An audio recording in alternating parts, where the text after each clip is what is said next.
Hi అండి, అందరికీ నమస్తే. నేను మీ అను. వెల్కమ్ బ్యాక్ టు నెల్లూరు వారి ఇంటి రుచులు. ఈరోజు వీడియోలో బాదం పాలని ఇంట్లోనే మనం ఈజీగా ఎలా ప్రిపేర్ చేసుకోవాలో మీతో షేర్ చేసుకోబోతున్నానండి. ఇందుకోసంగా నేను ఒక 1/2 లీటర్ పాలుని తీసుకొని బాగా మరిగించుకున్నాను. మనకి ఇన్స్టెంట్ మిక్స్ పౌడరు, బాదం మిక్స్ పౌడర్ కానీ ఇంట్లో ఉందంటే మనం ఏ టైంలో అయినా సరే పిల్లలు అడిగిన వెంటనే ఈ బాదం పాలను అయితే ఈజీగా తయారు చేసి ఇచ్చేయచ్చు వాళ్ళకి. వాళ్ళు కూడా బాగా ఇష్టపడతారు. ఇదండి పాలు మరిగిపోయాక ఇందులోకి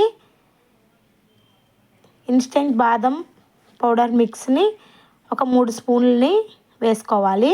1/2 లీటర్కి 3 స్పూన్లు సరిపోతుంది. ఈ బాదం మిక్స్ పౌడర్ని నేను ఇంట్లోనే ప్రిపేర్ చేసి పెట్టుకుంటానండి. అది ఎలా చేయాలో మీకు నెక్స్ట్ వీడియోలో చూపిస్తాను. ఈ విధంగా 3 స్పూన్లు వేసేసి బాగా ఒకసారి కలిపేసామంటే మనకి సింపుల్గా టేస్టీగా ఉండే బాదం పాలు అయితే రెడీ అయిపోతాయండి.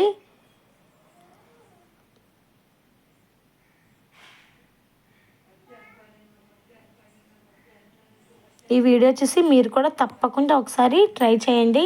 ఎలా వచ్చిందో మాకు కామెంట్లో తెలియచేయండి. అండి బాదం పాలు నీట్గా రెడీ అయిపోయాయి. ఇప్పుడు ఇందులోకి కొద్దిగా ఒక 20 దాకా జీడిపప్పు పలుకులను వేసేసుకొని మనం ఒక గ్లాస్లోకి అయితే తీసేసుకుందాం. దీన్ని వేడిగా కానీ లేదు కూలింగ్లో పెట్టుకొని అలా అయినా తాగొచ్చు.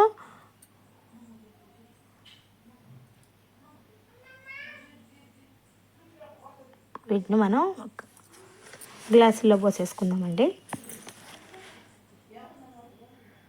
ఫ్రిడ్జ్లో ఉంచుకొనైనా తాగొచ్చు, ఇలా వేడివేడిగా అయినా తాగొచ్చు.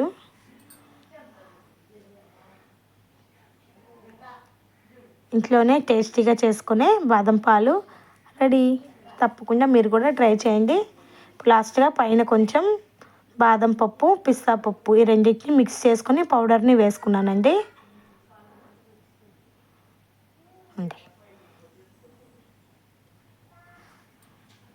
బాదం పాలు రెడీ అయిపోయాయి. చూడండి ఎంత బాగా వచ్చాయో. ఈ వీడియో కానీ మీకు నచ్చితే మా ఛానల్ని లైక్ చేయండి, షేర్ చేయండి, సబ్స్క్రైబ్ చేయండి. Thank you for watching.